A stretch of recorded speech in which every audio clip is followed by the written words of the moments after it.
1, go.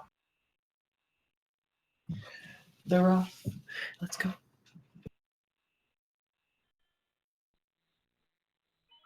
Okay, I see Gombill started, and so Fullaire. Alright. So, hello everyone. This is Super Mario 64, 70 stars. I am M238. My name's Camilo. Right, and we will be your commentators. And no, I am not drunk. I knew who one of the racers were. I forgot the other one, and I didn't. I just wanted to make sure I knew both. Yeah. So yeah. So, No bias here. No bias. Yeah. So we have Gombill and Fullaire. I raced Fullaire last night.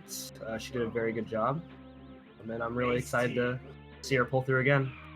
Gombill is an old school SM64 runner, believe it or not. He ran at the older GDQs before. He got really good times for what the strats were at the time. So That's cool. I didn't know that he was an OG player. yeah, I'm really excited that I guess he came back to the game because I haven't heard this from this guy in a long time. Well, you can tell he's got some up his sleeves already. Manages to hit Lackey Do. Skip right there as Fullaire just barely misses it. She was just barely within the Lackey Do range. Yeah. We're gonna see our first trigger off the bat here. We have bomb clip. You catch the bomb right before it explodes. Gombill just missed it, and it looks like he's gonna try again. Looks like it was like a frame or two off. We'll see. Was that far enough to spawn the bomb? It was. All right. Yeah. Fullaire's going for it now. Yeah, it's kind of nice. It's easier. It's pretty easy to reset. Bomb clip. Oh. She barely misses it too, and she's opting to just cut her losses and heck the chain shop. Use him to get to the start. Yeah. Jazz, that was incredibly clever. No island hop for both these runners. Don't blame them because it's a really hard racing strat. So yeah, definitely not safe to do in a marathon. Jazz, keep up the puns there. All right, so Gombill is doing the slide, which saves 1 second over doing womps. Yeah, looks like Fullaire is just gonna get her strats going in womps. Yeah. Both these runners are playing on the English version of SM64, which actually saves 1 second over the JP version, at least on N64. Yeah, 70 star and 0 star are the only categories in which English is actually faster. For everything else, 16, 1 star, and 120 star Japanese is faster. Yeah. It's not a significant difference, though. No, for sure not. Yeah. Because there are things where, like, English saves time over JP and vice versa. So Fullaire here going for a what looks like to be a fairly safe and consistent cycle for her in Womps 100. As that's the commentator's curse right there, as she just barely falls down, but looks like she'll get back up and make the next cycle. Gombill's going for cannonless here. Looks good. Oh, missed it. Just barely. You could see just before he ledge grabbed the last time, you're supposed to directly press down, and it looked like he kind of moved the joystick a tiny bit, and it wasn't directly down. It looks like that might have been what caused him to miss it. It's a pretty, it's not the most difficult trick if you know the setup, but it's pretty precise. Yeah, back in the day, like, cannonless was like the hardest thing to do back then, but now it's like it's consistent. There's still chances like that where you could still miss it, but it's pretty rare now. Yeah, for sure. The way that that runners before the setup was found used to just throw themselves at the wall and pray to God that they got it again. Ah, dang, that's that's gonna miss. That's gonna cost him some time there. I'm sure he'll get it this time.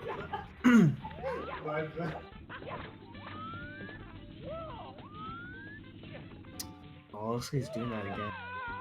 Yeah. He's really struggling here.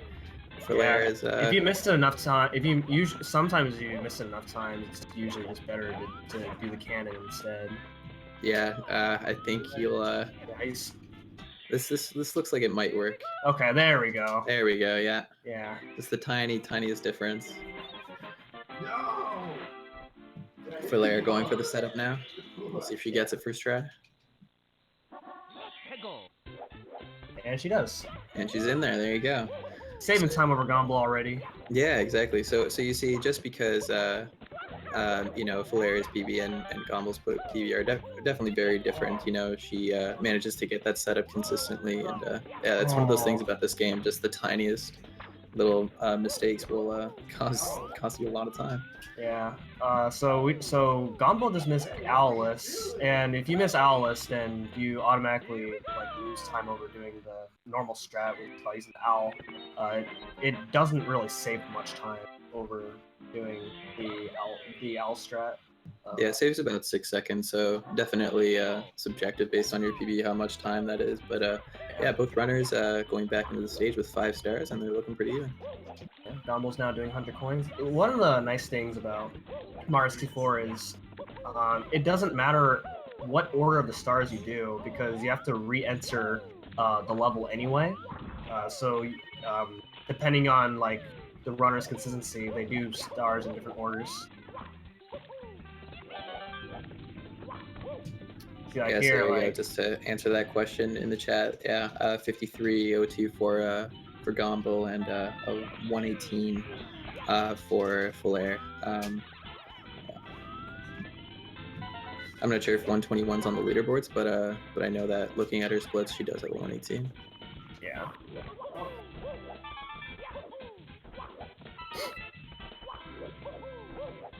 Okay, there's a few 100 coin missions that we do in semi-star because some of those are fast. Usually, like in 120 star runs, 100 coins are usually like really hard to do fast because you have to optimize your movement and get the coins really quickly. So Gombill did not have much trouble.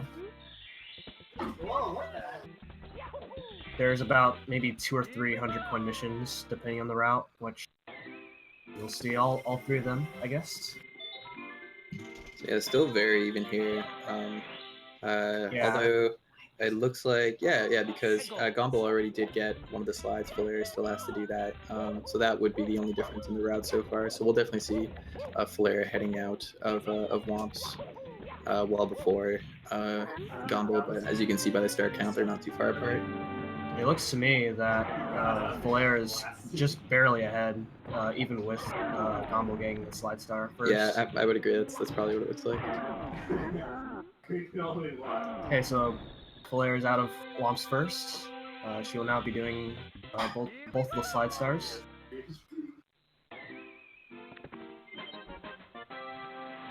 So by jumping off the slide at the right spot, you can take a nice shortcut and beat the slide in either 12 to 14 seconds.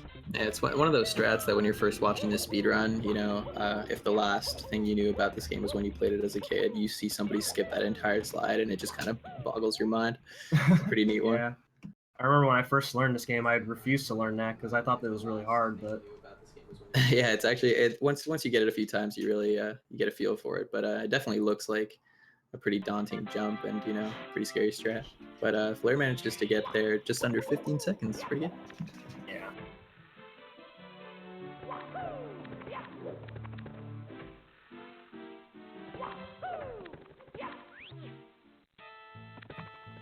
So Gombill now doing the second slide here, as Fullaire is entering to do her second slide as well. So very close race. That's what we expect early on.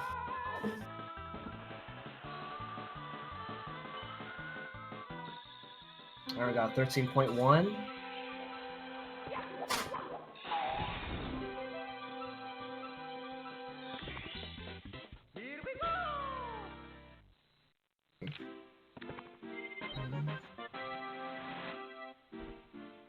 Okay, it's an 8-second difference so far.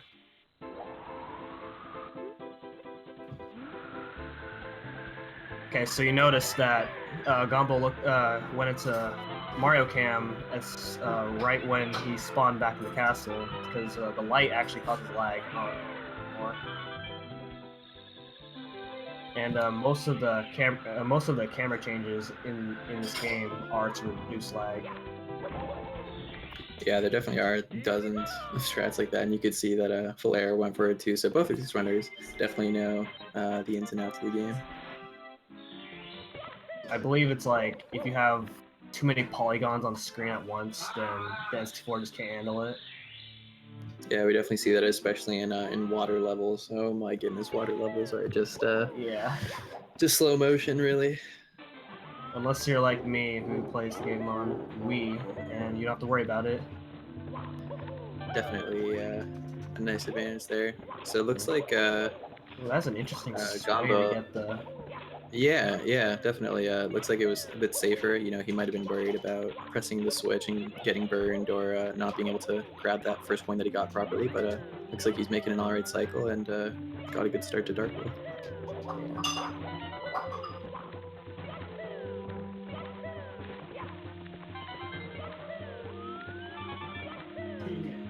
Yeah, Dark World's definitely, in my opinion, the hardest out of the Bowser stages. I guess it depends what strat you go for. In terms of like the most advanced strats, you could definitely see an argument for Fire Sea being the toughest, but Dark World is definitely up there.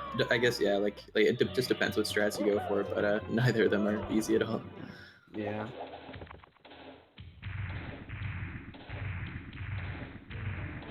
Okay, so now we're seeing our first Bowser throw. Just spin him a bunch of times and throw him at the bomb, and he's dead. Just like that. Sounds easy, but getting it first try can sometimes be a little tough. Yeah, for sure. Usually, what you need is just to get enough distance on the throw. The what's it called? The hitbox for this bomb for this Bowser fight is really forgiving. So as long as you get in that general direction, you should hit it. You just gotta throw it far enough. Yeah, bombs have really weird hitboxes. Their hitbox is actually really huge. So Yeah, absolutely. Sometimes you feel like you know there's no way that's gonna hit. Like that's so far off, and then it just barely manages to explode.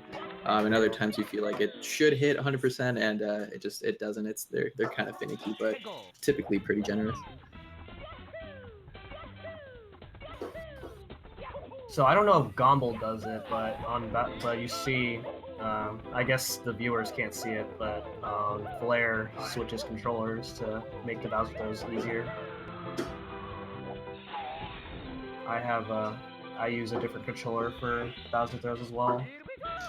Yeah, typically something that just about all runners do.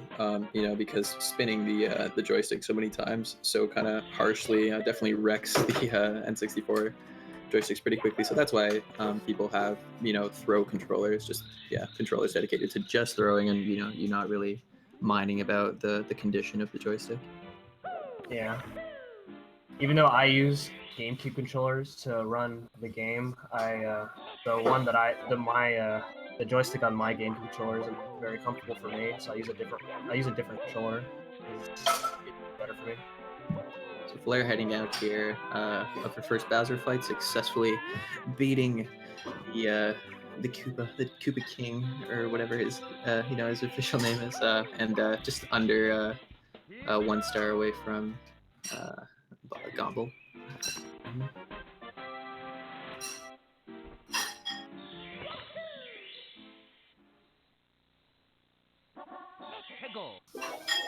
Oh, okay. Going for a backup. Yeah, Fullaire just barely misses the trick that Gombill managed to get before, called Sky Jump, where you use the wing cap and a nice triple jump to get onto the island without having to use the cannon or anything. And she's going for a backup now. Hopefully she gets it. Whoa! Oh my goodness. Wow, that was some speed. So it looks like what happened there was, as she was triple jumping, she kept holding up. I believe that's the only way that that much speed downwards would have happened. Yeah, definitely unfortunate. Yeah, it doesn't look like she expected it at all.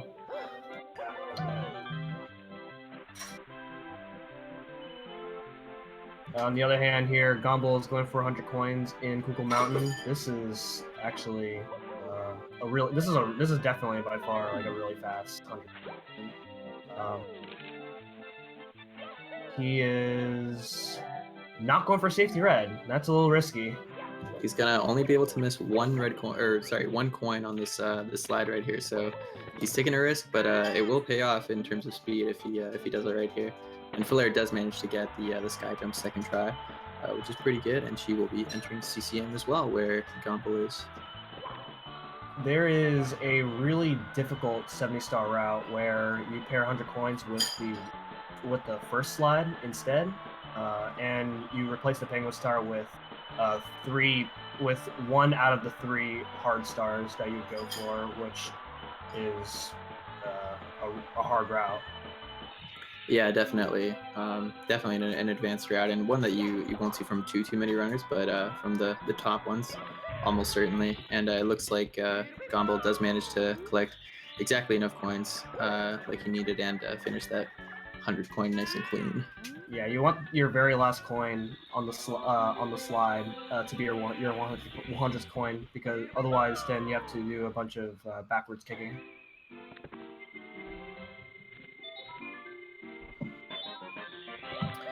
So strong lead here now, admittedly for Gombill, but I mean, something to note for Fullaire is that she is 30 seconds ahead of her personal best, with a good amount of time to save in the split as well. So yeah, we'll definitely be rooting for her to potentially get a PB on stream. I believe in her. Alright, so Gombil's now done with Kuko Mountain, and he's now going to be going out to the next world, Big Boost Haunts.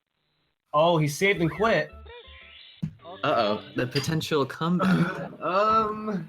Yeah. The save and quits are one of those, and you can see by the immediate ground pound after, just the absolute most just frustrating mistakes, because it's just one flick of the finger and you lose like 20 seconds when you do it. So hopefully Gombill will be able to recover and keep his head. Yeah, and if you're if you're not saving after every star, then that's definitely a risk that you take, because you can accidentally not go down enough options, and you just accidentally hit the save and quit option. Yeah, it's one of those things that happens to everybody every once in a while. You see top 70-star and 120-star runners, at the end of a run, unfortunately saving quit accidentally. It's one of those things that you kind of have to risk for the time save, but definitely very, very annoying when it happens. And I guess we didn't mention this, but these runners are saving, but if you don't save after every star, you save 8 frames. Something like that, yeah. I think it's because of lag.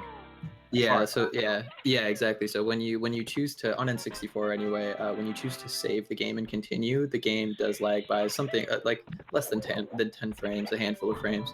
But the amount of times, because of the amount of stars that you get, if you choose to save and continue every time, you are losing a very significant amount of time, almost 30 seconds in 120 star, and then about half of that in 70 star. So yeah, it's definitely worth trying to continue. If you do that for every 3 stars, then you pretty much save a second. Exactly, yeah. So something very tiny, but it adds up over the run. I am unbiased. All right. So yeah, Big Boost Haunt's a really fast stage. He only does 2 stars, so now he's gonna go to the basement, which in my opinion is like the hardest part in a 120-star run, but in 70-star it's actually. Yeah, definitely the most out of if you divided the run into 3 chunks, lobby, basement, and upstairs, basement definitely is the most unforgiving. Fullaire got a little bit too many coins here, so she's gonna have to backwards kick. Yeah, it looks like it. If you have 1 too many, you're usually fine to long jump. But yeah, I think 2 too many is just barely out of range of the long jump. So she does a nice back end strat there and clutches the 100 coin. So it looks like Gombill's doing lethal lava land instead of shifting sand lane. That's interesting. I actually haven't seen that done first in a 70-star. Yeah, I only know one other runner who does it. So that's interesting. I'm not sure how much of a time difference that is, but I mean, I guess it's comfortable for him. Fullaire reading the sign. Just checking out the signs, just to see what it says, and see if it has any useful game. I don't know what it says, actually. It probably teaches you how to slide or something. Maybe, yeah. She's just picking up useful, movement tips from the sign. I mean, gotta know how to slide, man. That's how you do well. It could also be RNG manipulation. You never know. It's a good point, Ash. I just want to let you guys know that the red coin star that Gombill just got is the hardest red coin star in the game.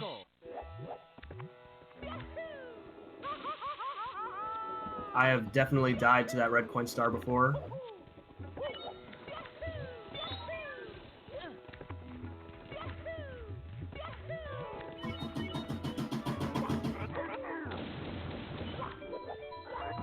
That was a good strap for Gombill.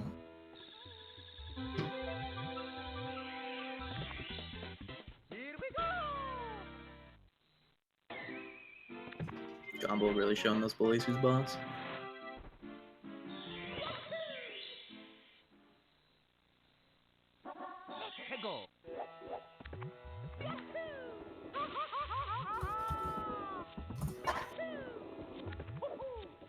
So Lethal Lava Land's a really fast level. You get every single star in this level except for 100 coins.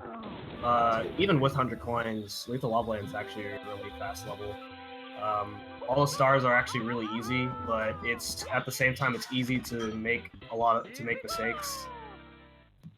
Yeah, absolutely. Some of the the common goofy mistakes are when you beat the big bully and get trapped under the stairs, going up to collect the star. That does happen sometimes where you just immediately get burnt like 3 times, or falling off at the end of 100 coin inside the volcano. That's also a fun one.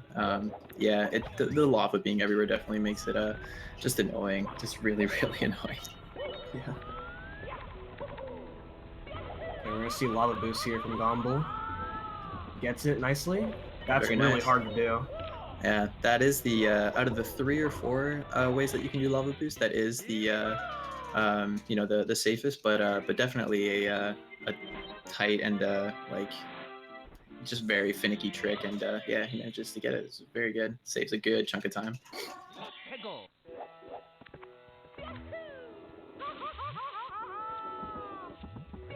Okay, nice Smith star for Fullaire.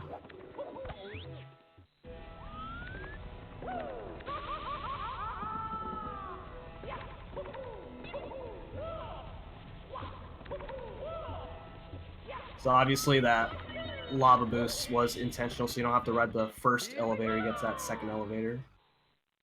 And it looks Fullaire like unfortunately misses the Shy Guy just barely and is gonna have to run around and do a backup strat here. it kind of feels random sometimes whenever that Shy Guy decides to be like somewhere slightly different. Yeah, it definitely feels that way. The trick to it is when you walk up the pillar just before you long jump, the way that Gombill's doing it right now, is you want to make sure that you go up a certain side. It's either the right or I'm pretty sure you can go directly on the left. But if you're anywhere close to like the middle-ish, like the Shy Guy has a certain line of sight. And if he sees you, even if it's through the pillar, he will move. So yeah, that's kind of how you can avoid it. Most runners just go up the right side of the pillar. And yeah, that seems to be the safest way to go about that. Yeah, she did get a nice backup though, just by waiting on one of the pillars that are by the entrance. Yeah, so it looks like both runners are going for a just a safer way to get inside the pyramid. I'm actually really surprised that Gombill's going for this. Yeah, who knows? We've seen a lot of runners that go for safer strats who are technically underdogs in a race, beat runners that have better PBs because the better runners are going for harder strats, and it's much more likely to mess up a harder strat than a safer one, right? So who knows? Gombill maybe just thinking about safety and just wanting to get out of basement and keep his lead. Yeah. So this is a really hard star, by the way, for both of these people. Hopefully Gombill makes it. It's gonna be tight. He's got it. He's safe. You got it. Fullaire's having a little bit of trouble. Okay, she makes it. It definitely is one of the easier stars in the run, but the depth perception that you get sometimes going up the triple jumping up the sand hill is kind of tricky. You kind of have to either really get a good feel for it or just kind of judge by where Mario's shadow is. Yeah, so it's definitely easy to mistime that triple jump and just kind of slide down the way Fullaire did. Gombill's getting the Toad Star first before HMC. It's just a little bit slower.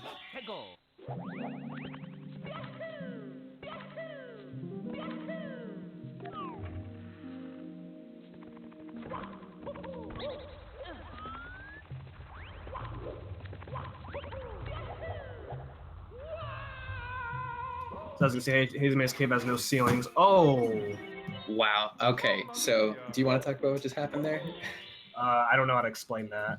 Okay. All right. So, like you were saying, in Hazy Maze Cave, the level that the Gombill's in right now, there are no ceilings. So what speedrunners do is exploit that and triple jump over certain ceilings and clip through certain walls.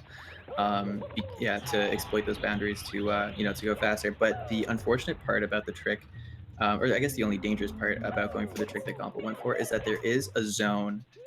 Kind of the best way to describe it is like in the ceiling sort of area, and when you go over the ceiling, you kind of have to just duck under that zone. That zone is a death zone, and if you touch it at all, you die immediately. The way that Gombill did, a very very unfortunate mistake, and just barely looked like he touched it there. All right, so we got Christmas Miracle. I believe the story so the story behind it is like, I think we used to not know how it works. Yeah, so every time that it would work, you'd shout like Christmas Miracle. Yeah. Yeah, until people figured out that all you really need is optimal height to make sure that you land deeply enough in the water to hit the switch. I looks like Gombil's not doing the box jump again. He's going for the. Yeah, it looks like he's had enough of immediately dying in that death zone. Yeah, I don't blame him. It's a really tough triple jump. How do you duck when you're in midair? So all you do is push back on the joystick. So it takes a bit of practice, but basically you need to duck back far enough where you avoid the death zone while you're in the air, but not far enough back that you don't have enough kind of momentum to actually make it onto the island. So it's this kind of in between spot where you want to be. Fullaire getting bullied by the big bully. Okay, she got it.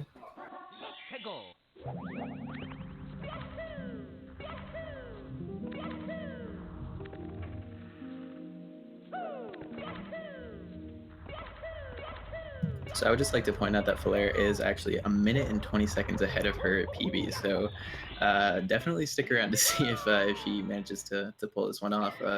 In her race, that'd be pretty epic.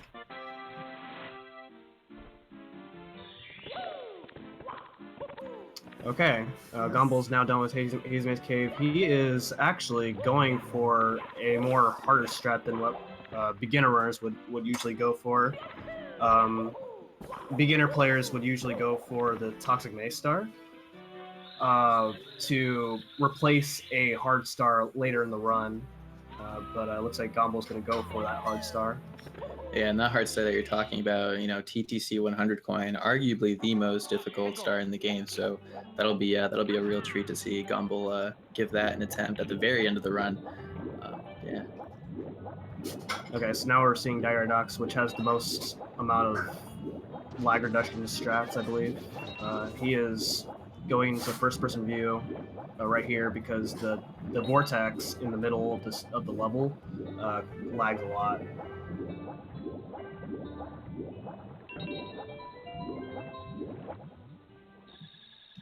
Fullaire taking her time and just going up the volcano nice and safe.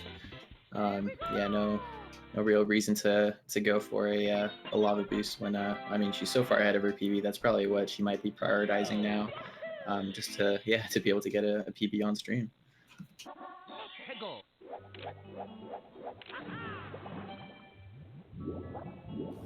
So I believe Diredox is where Virtual Console gets the most advantage, especially in a 120 star run.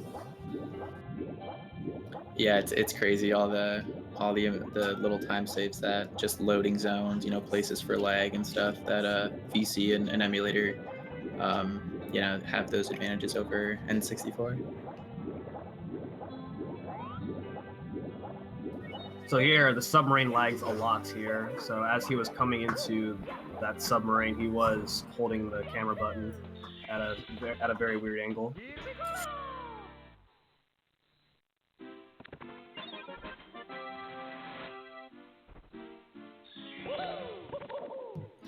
Yeah, having to lag reduce there is always fun because you kind of have to, or getting used to it, I guess, is interesting because you kind of have to keep swimming with your thumb right on the A button, and then you have to take your index finger and move, like hold the camera kind of awkwardly and like I don't know, making like a claw shape with your hand on the controller.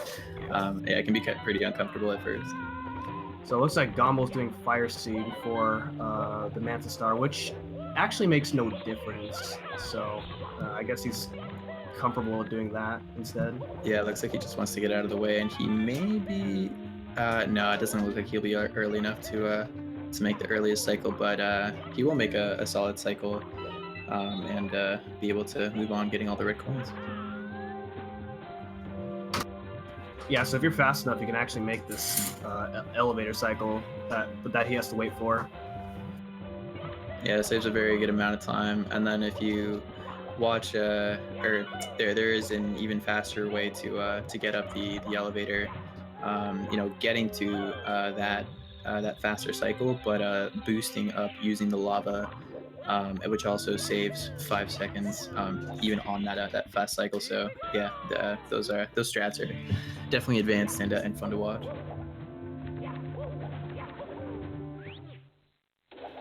All right, so we're gonna see, hopefully, first try throw on for Gombill here. If you miss a throw here, you lose a lot of time. Yeah, this is definitely the most unforgiving throw to miss. So hopefully he gets a first try.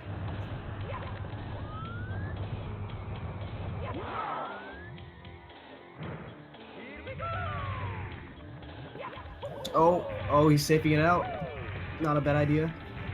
Okay, this is going to be very interesting. He's going to have to be very, very careful as he maneuvers to grab his tail. Yeah, so he lured Bowser aside because Bowser was actually on the very edge. He would not have been nicely able to. Done. Yeah, exactly. If you fall off this stage, there's no coming back. You die, and I mean, I guess the way he missed it was the most fortunate, because having like thrown Bowser off of the stage but missing the bomb definitely would have cost him potentially more time if he was struggling to catch Bowser after that. Okay, so that strat is the most consistent way of going about with that switch in for Fullaire's screen. There's a few other ways you can do it, but the way she did it is easy. Yeah, for sure. For that trick, it might look like all you need to do is kind of kick the wall and send Mario backwards to hit the switch, but you do need close, if not optimal height, and then air kick into the wall so that you pick up enough height and speed to actually activate the switch. And she managed to do that, something like second or third try.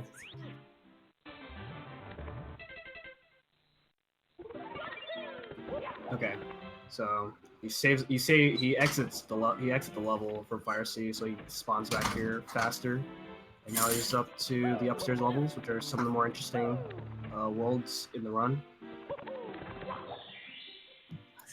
And while Gombill is going into what rival to most likely do 100 coin first, we'll see. Oh, he actually, yeah, he is going for 100 coin. Fullaire is actually 2 minutes ahead of her PB now, and just golded Lethal Lava Land. So definitely hyped for her.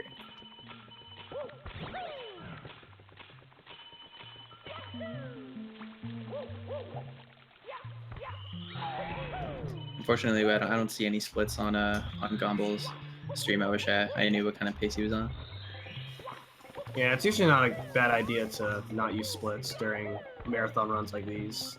Yeah, for sure. That's like the last thing you would want to worry about. Yeah, I can definitely see, people just wanting to worry about the race, star to star, what's in front of them, and not worry about their splits too much. Oh, not good RNG. That was very unfortunate. Oh my goodness. Oh, the double team. Jeez, this game really working against Gombill right now. Unfortunate for both of those coins to drop down there, and then for that do you know the name of those little monsters that flung you backwards? I actually don't know their names. They're called heave hose? Yeah. Okay, there you go. Yeah, he was right there, ready for him to just fling him away. Jeez.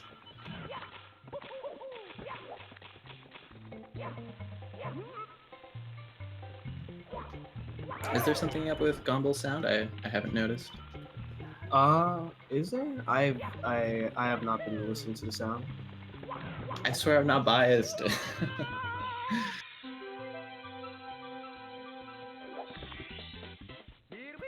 So interesting enough, in a 120 run, you would actually do 100 coins with the red coin star, which the red coins are actually on the other side of the level, but we don't ever get to do the other side of the level in this category at all. So.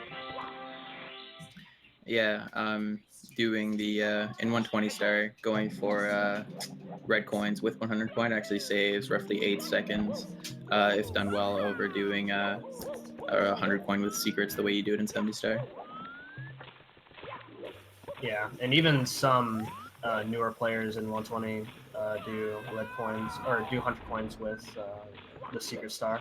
Yeah, which is not a bad choice. yeah, absolutely. Because I would say that the majority of runners that eventually run 120 star definitely start with either 16 or 70. So you would probably be used to doing the 100 coin from 70 star, and when you're learning 120 star, that 8 second time save isn't the biggest thing in the world. So yeah, that's probably why you see that happen often.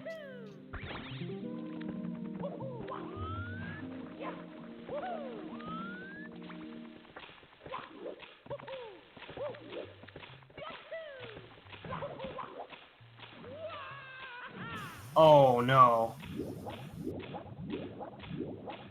It's one of those tiny mistakes, tiny mistakes that can really cost you. But I'm sure Gombo will get it this time.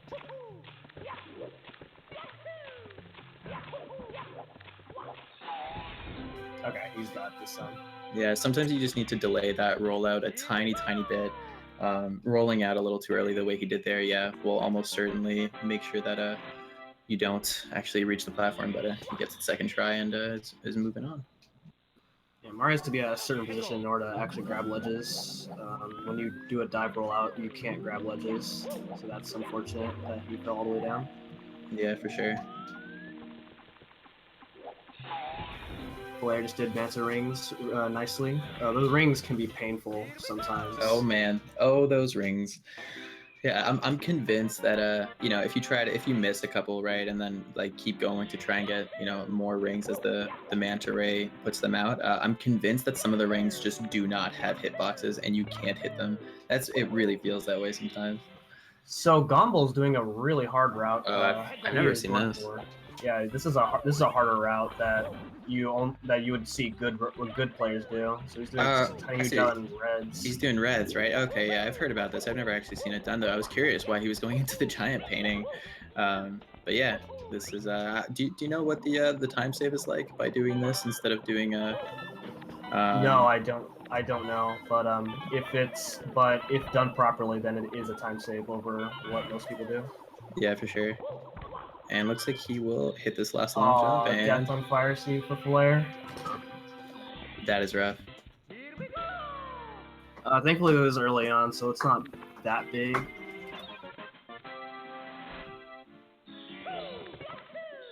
So yeah, entering every single star in Tiny Huge Island, you want to enter the small painting because you could take better shortcuts like that. But the red coin star is the only star where going to the big painting is faster. But even in 120 star, you don't do that because you do it with 100 coins.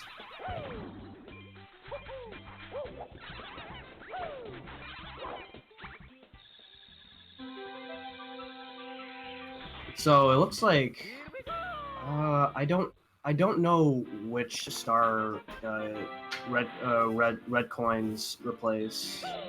See, that's what I was just thinking too when I was mid sentence. I wasn't really sure because he did CCM 18, right? Or he did the Yes. the penguin with 100 coin. Did he miss out on a star in LLL? No, right? He skipped. Well, he did skip Toxic Maze. He did, but we assume that he's. Oh, maybe he won't be going for TTC 100 coin, and he's doing that the red star instead. I'm not sure if that would make too much sense, if there would still be time save in that, but I can't think of another star that he I've heard it saves just a little bit of time over doing the Toxic Maze if done well. Yeah, I know TTC 100 coin does, but I'm curious why he went for like what star did he do THI Reds with, and that replaced another star that if somebody in the chat knows, yeah, just let us know, I guess.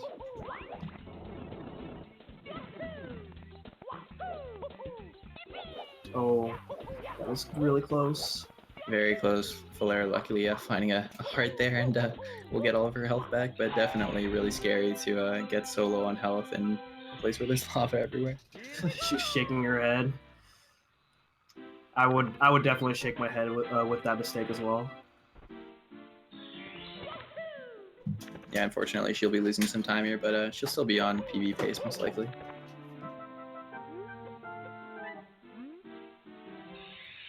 Well, not punching the toad, which is good. It seems to be a common mistake for a lot of players.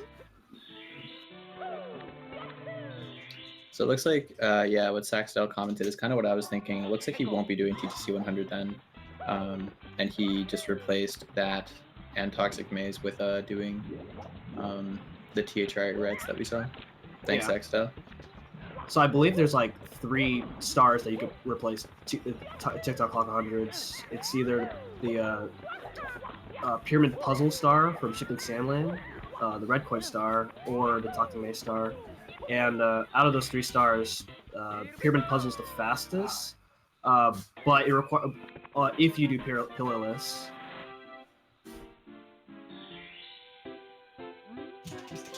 Gombill had a really nice scaling the mountain there, as Fullaire unfortunately misses the Bowser throw, but manages to get it the second time and beat him Still on for the second pace, time. but this is losing her about 50 seconds with that death and So this trick that Gombill has done twice now, mountain clip, where you literally just throw Mario through the mountain and into the water, and then warping him up to where he is now. It's a really interesting one. Yeah, there's just a certain section of like the inside of the waterfall that if you touch, it immediately warps you up. So you clip into the mountain, touch that, and yeah, get all the way up there, and it saves a very good amount of time. But that one does have its risks, where if you touch the wrong part of kind of the watery area, you just go right under the level and you die. So he manages to do it twice there and saves himself a lot of time.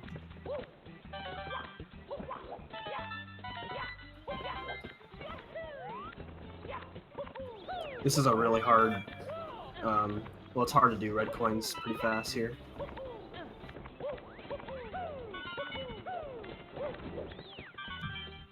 Yeah, this star, the way that you do it is unique to 70 star, and yeah, the movement can be pretty tricky if you start to, start hitting edges like here and there, because it is so kind of compact. But he manages to make it out without too many mistakes.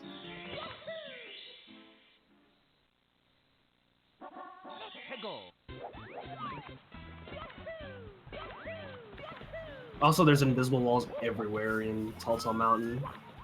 So, but he knows where they are, so he avoids all of them.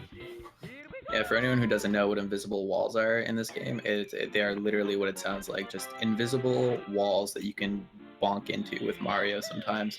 And sometimes, some are a lot harder to avoid than others, and, they're placed in really crucial places in the run. So, yeah, hitting one can definitely be devastating, especially late game. Yeah, a lot of the invisible walls are placed in really weird spots.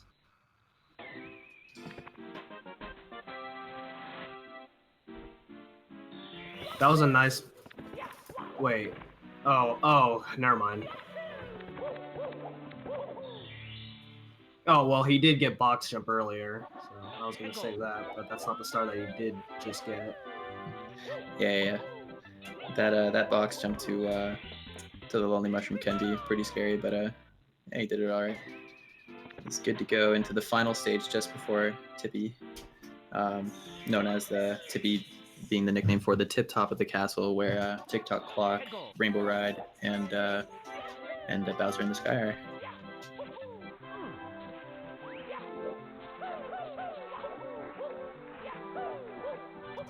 this star right here, Snowman's Head. We'll see if Gombill gets it.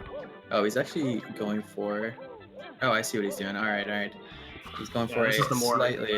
slightly safer Snowman's Head strat, but definitely tricky nonetheless. You got to get those 2 wall jumps pretty clean, and doing so on that icy surface where you start is pretty tricky, but he does it nicely there, and he's moving on.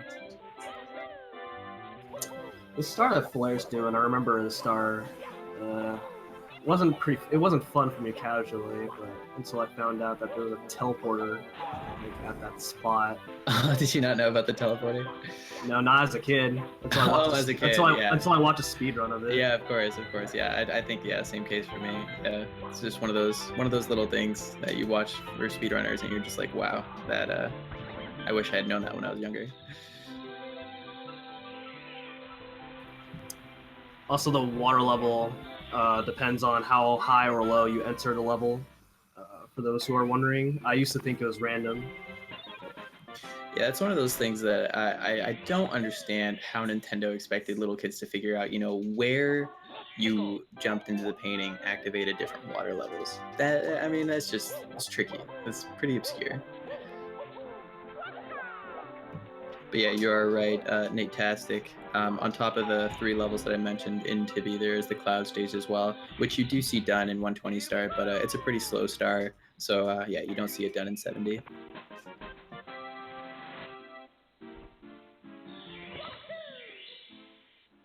So Gombil's having a nice snowman's land so far. Yeah, absolutely. Oh, does the toad really tell you about it? Oh, okay, well... oh, does it? Okay, well, I did not know that. See, I've never talked to any of the toads before in the game, so... You gotta talk to all the toads, read all the signs, I mean, I used to think this game was very self-explanatory. The cool kids knew because they read their Nintendo Power magazine. Oh, Nintendo of course. Power. Of course.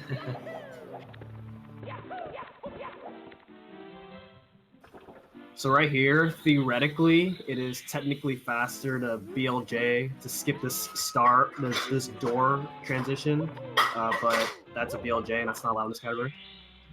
Yeah, the official name of the 70 star category is any percent no major glitches. So yeah, just no backwards long jump or BLJ definitely being a major glitch and not allowed in 70 star.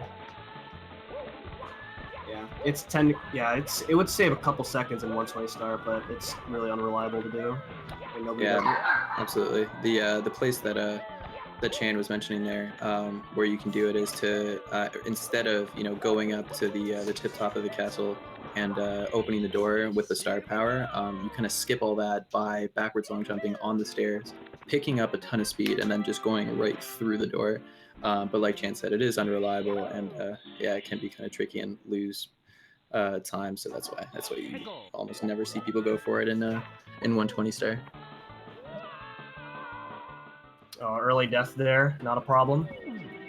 Yeah, not a huge deal, but definitely annoying. That trick there, that triple jump wall kick that Gombill did get the first time. You do have to be like right at the edge of this platform. I'm sure he'll get it this time. As you can see, you got to be right in there, and then yeah, move yourself to the right to wall jump.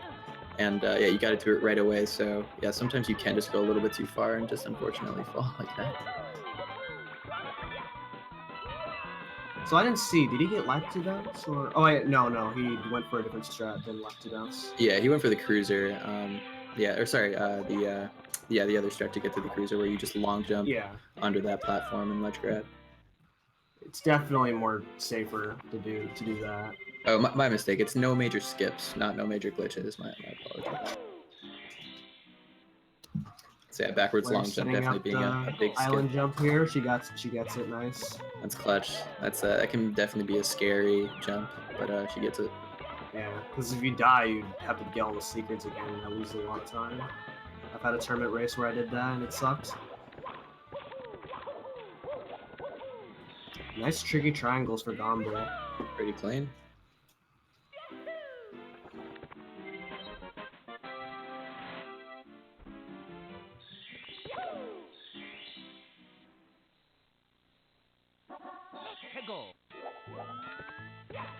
So I believe we're gonna see Fullaire do the race here in Tiny Huge Island. I know she did that yesterday. Yeah, that is a star that she opts to go for instead of one other one. I'm trying to remember which one it was. It might be. Oh, I know which one it is. It's the cruiser in Rainbow Ride. Yeah, there's basically 3 strats to get there. Lackey Bounce, which is the most advanced. The one that we saw Gombill do, where you long jump to it, or you ride the carpet. And riding the carpet takes a really long time. So I think she's just opting to do a different star instead of waiting out that carpet ride. Yeah, any shortcut in Rainbow Ride saves a lot of time, like immediately, because you're normally supposed to ride the carpets in order to get to the place you need to go, and that's really slow.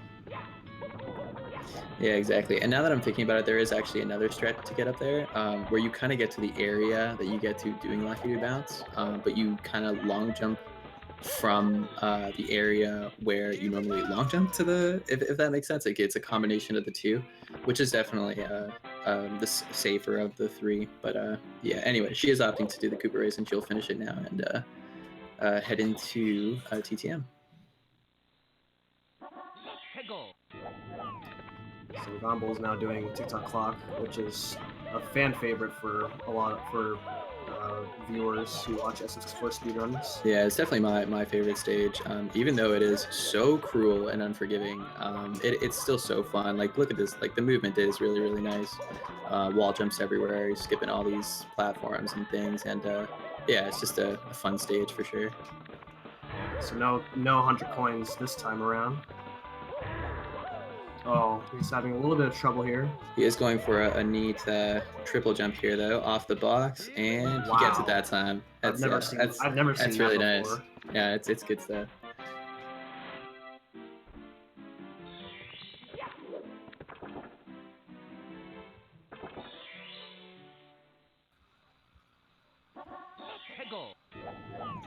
So it looks to me that Gombill's going to be doing...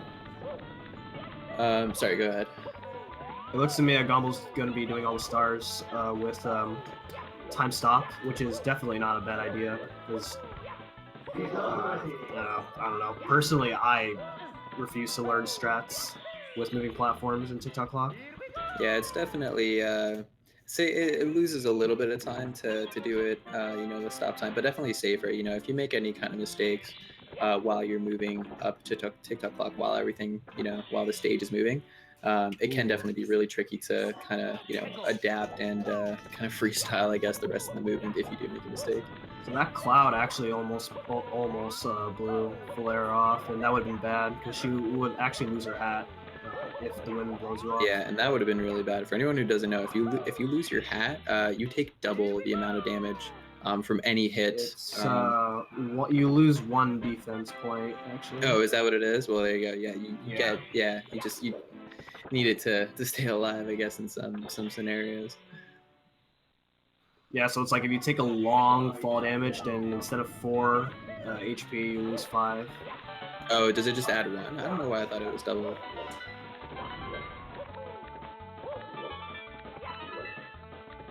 So that's a safer method than using either box jumping or cannon, using the fly guy to get that mushroom star. Very fun way to get the mushroom star, though, I think. Yeah, I have a strat where I long jump from the log to get it. But it can be risky sometimes because there are invisible walls on that lonely mushroom. Oh, are there really? I didn't know that. Yeah, if you long jump at just the wrong angle to the lonely mushroom, then you'll hit an invisible wall. Jeez, it's not possible to hit any of them with the box, is it? I don't think so. I'm pretty sure it's not. That I don't think you go high enough terrible. to actually... Yeah, you don't go high enough to hit those. Oh yeah, that makes sense. Alright, Gombill's now going to Sky.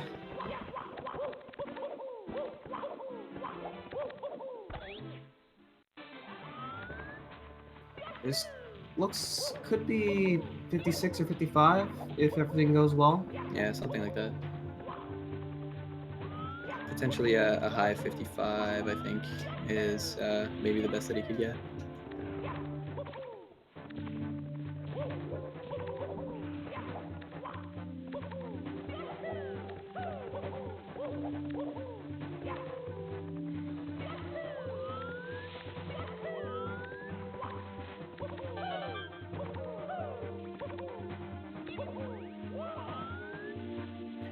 I always thought this level looks really cool when I was a kid because you can just walk on the walls in order to get up to places. Yeah, for sure. For me, it was the scariest level. I mean, I would always get my my cousins to beat it for me because I was too scared. Oh yeah. At the same time, this is a pretty tough level.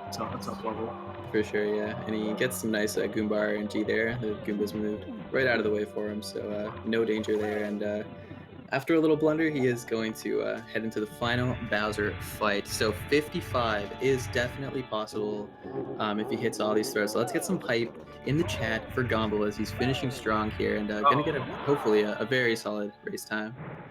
Okay, Bowser almost was about to. Oh, he did. Okay, this causes a bunch of lag on 64. Looks like he's hanging in there though, evading all the fireballs. Hits the second throw nice and clean. Two. If he hits this, he's definitely got 55. You can catch Bowser in mid-air, saves a little bit of time. Oh. Just misses it, and I think that is going to unfortunately miss. So when we were talking about bomb hitboxes, that's that's an example there. Yeah, just barely to the side, but he does hit the fourth throw, and we'll get a very solid low 56. Yeah.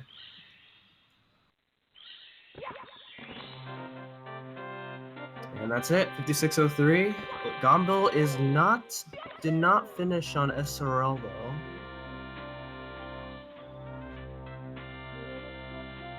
I'm gonna tell him in his chat to do that. Okay, there we go. It's 5628 on SRL.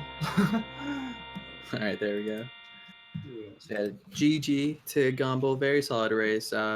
Just under or just over 2 minutes off his PB, I believe, between 2 and 3 minutes. So definitely a solid race time for him. And yeah, Gombill, if you're listening and you want to come in for an interview in the Discord call, definitely feel free to.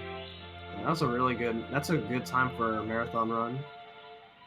I would also like to point out that Fullaire is now 4 minutes ahead of her PB, so she could get a sub 115 here, which I'm sure she would be really, really excited about. So hopefully she finishes strong.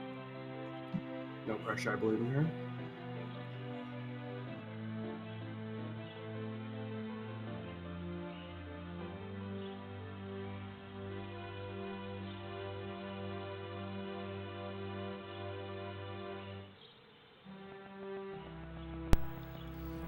Yeah, those 2 red coins are the only reasons why you need the shell. Yeah, otherwise, I believe it's extremely difficult. Yeah, there is a way. Like if you break your shell, there is apparently a way to get. I mean, one of the red coins isn't too tough to get, but it's the second one that's like really under the where the bully is. I don't know what it is, but I've heard other people say that there is a way to get it, but it must be really tricky. Yeah, I've heard. Okay, I think we can get Gombill in here.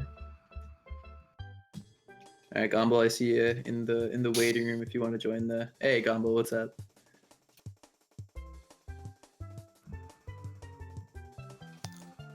He's not talking. I can't hear anyone that's talking in this room. You can't hear anyone? All right, I'll type in. I don't know if you guys can hear me.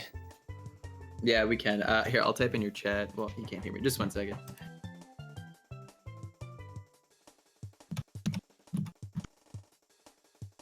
Oh, he's not here anymore. Fullaire having a little bit of trouble making this climb. Oh, okay. I just had my sound muted. What's up, Gombill? Oh, okay. Hey, what's going on? Congrats on the win, man. How you feeling? I'm feeling okay. How do you feel you played? It's about what I expected.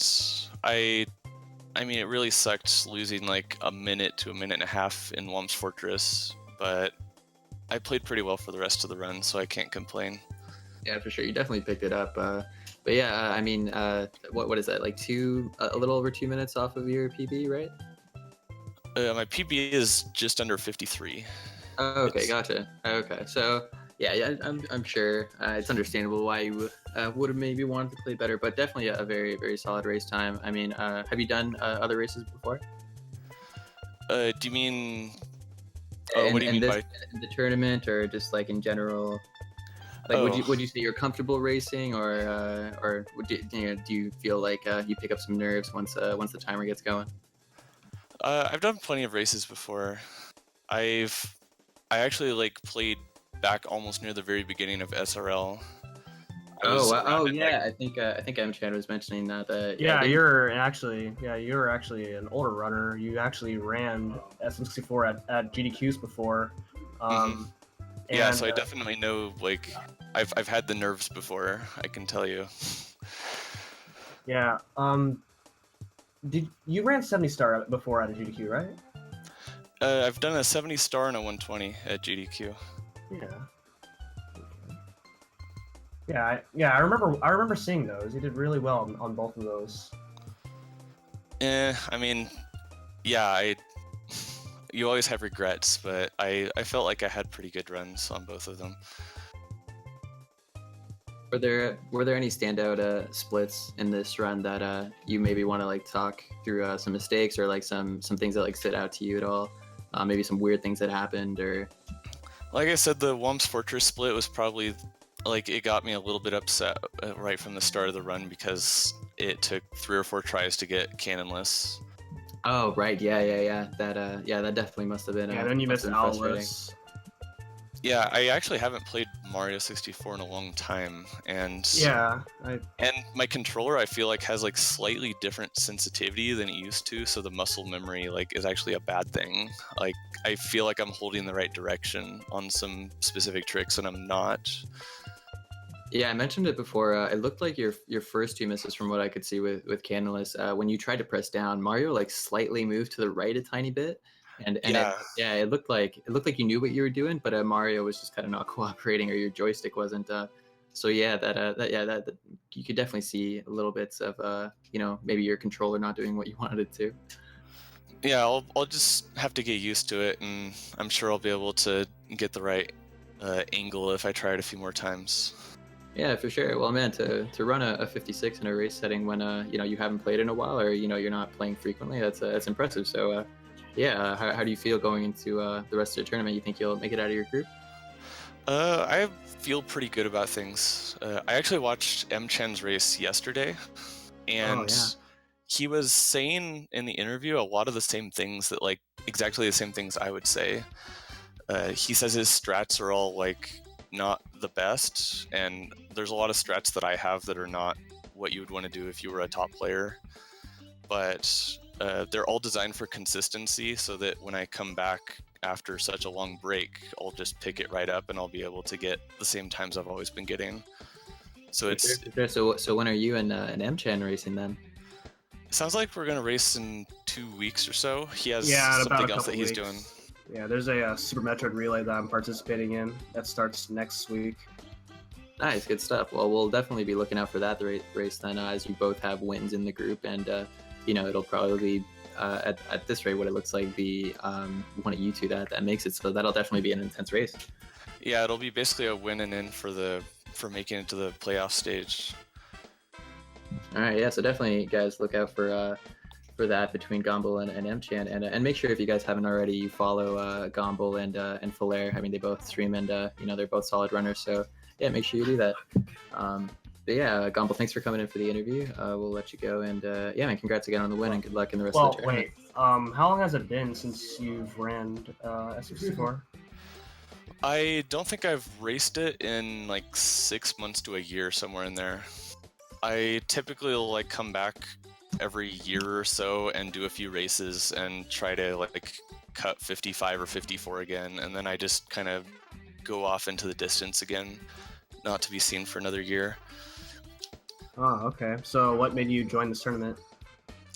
I saw the tournament and I really like promoting anything that that enlarges the community and that gets everyone kind of together for something. So even if I wasn't practiced, I was happy to join and just get more people in the tournament and get more hype about it. That's my main motivation. That's awesome. Yeah, that's really cool. Yeah, it's nice to see like old school runners like you like making a return, especially in events like these here to, meet the newer players. Yeah, I wasn't even sure if anybody was gonna know who I am. Oh yeah, I knew who you were like as soon as I signed up for this tournament. because I've been a longtime fan of GDQs since the first event. Okay.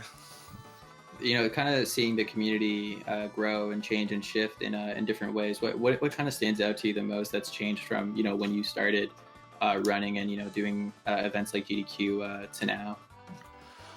I guess one of the biggest changes would just be like the whole racing community, and the idea of playing against each other has really grown. As an example, I was kind of lobbied by the people at GDQ and like the SRL community to like basically plug SRL to try to get its name out there back when I was doing those GDQs, because it wasn't really a thing yet. Not a lot of people knew Right. about it. Whereas like now it's really a big thing. There's races all the time in GDQs, and everyone knows they can get on and basically have a community where you have all kinds of skill levels. That's awesome. So kind of the competition or interaction between runners, you'd say, you know, through SRL especially has grown a lot. Yeah, back when I was in the GDQs, it was mostly just people playing solitaire and just racing by themselves and getting the best time they could, and there was very few races. Right. Well, that's awesome. I mean, yeah, you definitely see how awesome and how fun races can be, and how, you know, at GDQs and stuff, how, you know, into it the crowd can get. So that's sweet. That's sweet that you've watched it kind of go from the ground up. Mm-hmm. That's great. So what are your plans for the future with this game? Any milestones that you definitely want to hit before you know, maybe you stop playing? Or are you just gonna keep grinding it till you know, you get the best time you can? Or I feel like I want to try to beat my PB again, and if I can do that again, I'll call it good, because that PB was really solid, and it's when I played quite a bit. Right. So maybe going for a sub 53 and yeah, seeing that 52 through. Mm-hmm. Yeah, that 53 I got 5 years ago. Wow, 5 years. Yeah, and at the time I got it, it was like top 10 or top 20 times in 70 star, but people do so many crazy things these days, and Yeah, it's crazy. Now to be top 10 in 120 star, you got to have a 140, which is ridiculous, right? Like, wow, yeah, that's crazy. Yeah, it was same in 120 star. I had like a top 15, top 20 time, I think. My PB is 153. So I used to be within 4 minutes of the world record, Siglimic, but things have been cut down so far now. I can't believe that the runs they're putting out these days like beat the old TASes. And shout out to Siglimic, the legendary of SM64. I do want to put on the record I beat Siglimic once. That's a pretty cool thing to be able to say. He was he was playing around on the carpet like usual in Rainbow Ride and fell off, and I beat him by like 30 seconds. Oh wow. I think I've heard that story before where he played around the carpet and died. But I think on world record pace, didn't he? Yeah. Wow. That's crazy. And he like just stood there for like some time or something after that. And that's why you don't play around on the pyramid or on the carpet. To continue your question though, like there's no chance that I'm going for any kind of world records or anything. The practice I'd have to put in for that is just not something that I can feasibly do. The hours definitely are absolutely insane, and but I mean to be able to get you know, a 52 is a very, very good time. I'm sure you know that, and man, I'm sure you'll get it. Yeah, sub 52 would be absolutely great. Yeah, it definitely takes a lot of dedication to get your time down to like something that low, like world record pace low.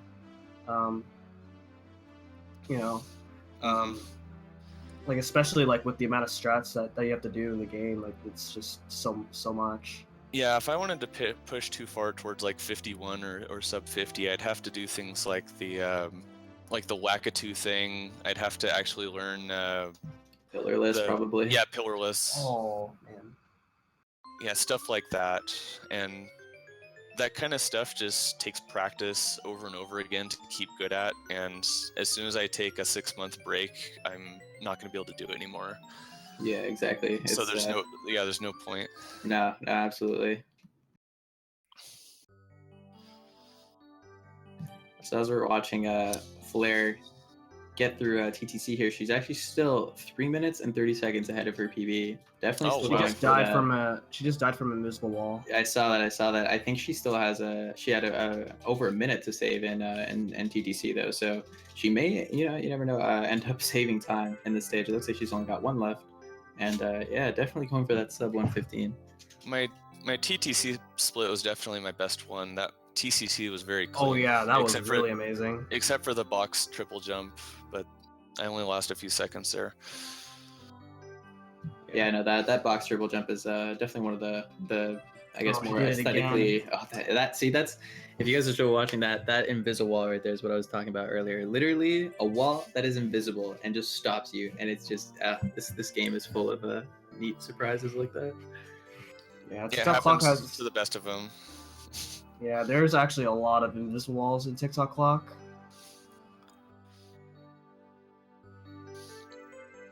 TikTok Clock is another place where no.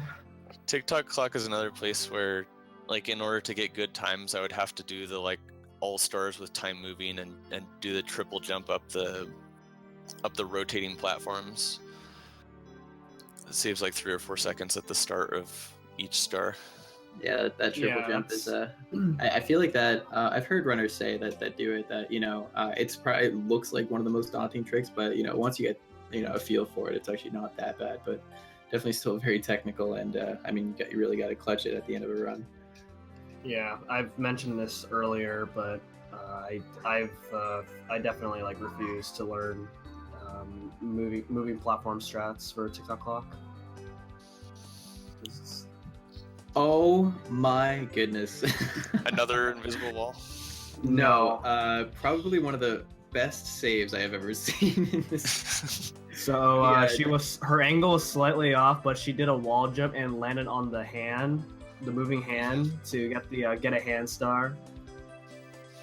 I guess you're not watching this. She will now be going into Bowser in the Sky with all the hype in the world after that save. She would have lost another good chunk of time, but she only lost 3 seconds after that, and a good Bowser fight here, and she's gonna most likely get a sub 115, which I know is a big goal for her. So let's see her do it.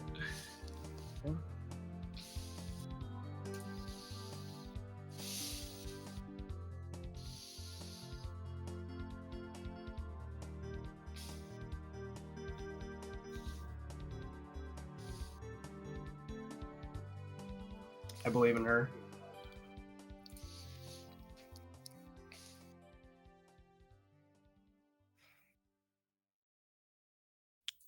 Her PB is low 118. Yeah, 118.20. She is 3.5 minutes ahead right now. She's only got 2 seconds to save here off of her gold, so she's got to clutch these throws.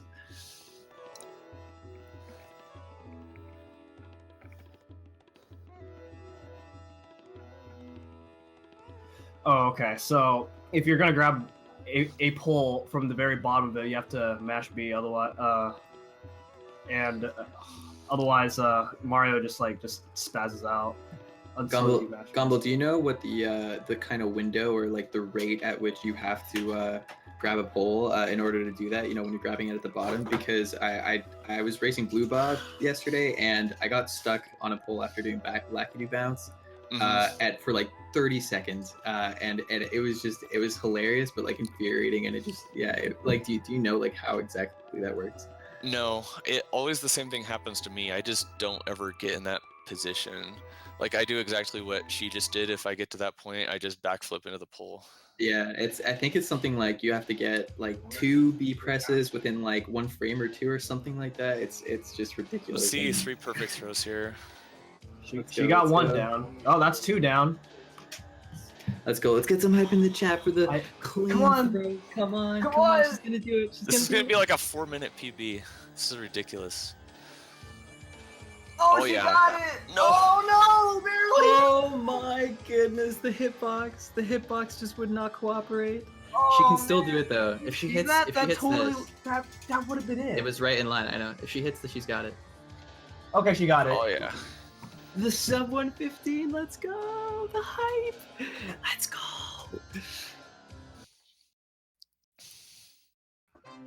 Wow, what an eventful last split.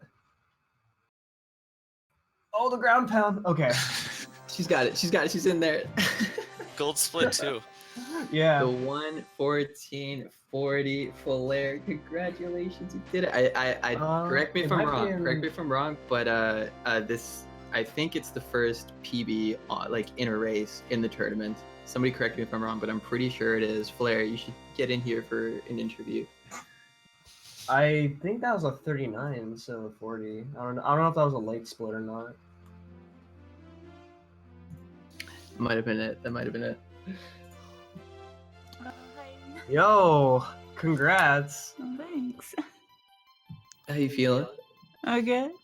Okay, you know what? Just come here. Oh yeah, you can. Okay, never mind. Just keep talking. Okay.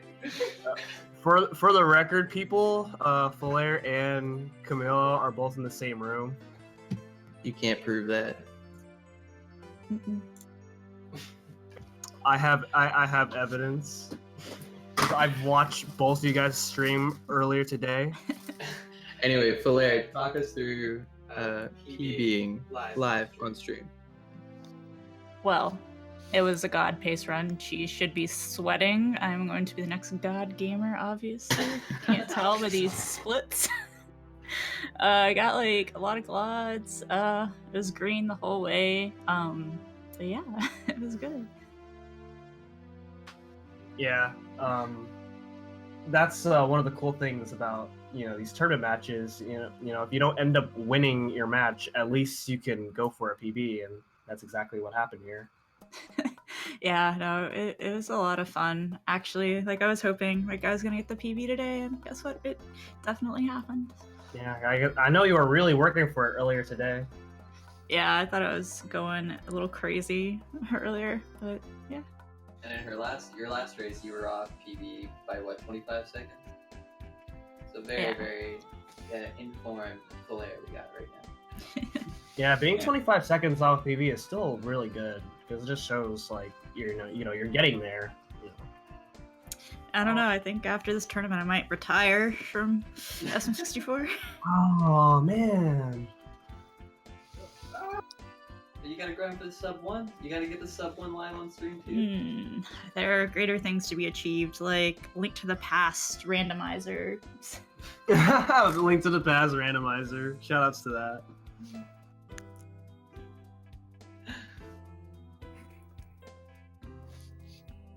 So, since you PB'd, is there anything that you're looking forward to against Super Viper later on? Hopefully not to choke and just have a terrible run tomorrow. Is all Oh God. Yeah. So, I mean, if I could back-to-back PBs, that's always a possibility. I still have a lot of time to save. Upstairs, actually not upstairs. I think in TTC, a lot of time save, but everywhere else. Oh yeah, for sure. Clean. Yeah, those invisible walls were rough in 2.5. God, they were terrible. Yeah. Well, at least now you know where they are, so that you know when to avoid them. I mean, it's not like I'm even trying to do anything risky. I'm just like, okay, I just want to jump on this step, and it's like, no. Yeah. When did you start to feel like this was the run? Like, you started to get nervous that it was a PB? Well, already coming out of Dark World, I was like ahead by 50 seconds, and then just like from there, it just started getting bigger. So starting towards like basement, I was like, okay, gotta keep it together. So yeah, you definitely did really good. Both of you guys actually did really good. And you didn't die in the penguin race. That in itself is a big deal. I died like 5 times to the penguin race earlier today. I gave that penguin a lot of heck today, though. But not in the race when it mattered. Clutch. Yeah. Oh yeah, the get a hand thing. That one was awesome. That last star that you grabbed when you wall jumped, almost fell, and were saved by that clock hand. Oh gosh, that last star in TTC, I was just like, the angle was terrible going for it, and I was like, I don't know what's happening, and then the hand was coming around, I was like, oh my gosh, this is it, this is the savior. I've never ever seen that. And you know, you tried to go into the stage while the time was stopped, right? Yeah. So if you had done that, you know, and still made that mistake, the hand would not have swung around and saved you. Yeah, So that is. it ended up paying off. That's crazy.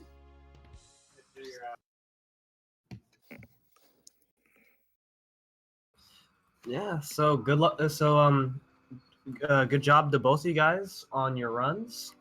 Thanks.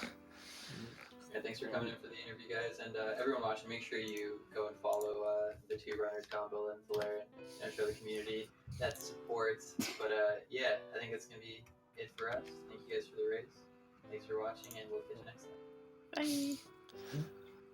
Bye. Bye. Yep. Thanks for having us.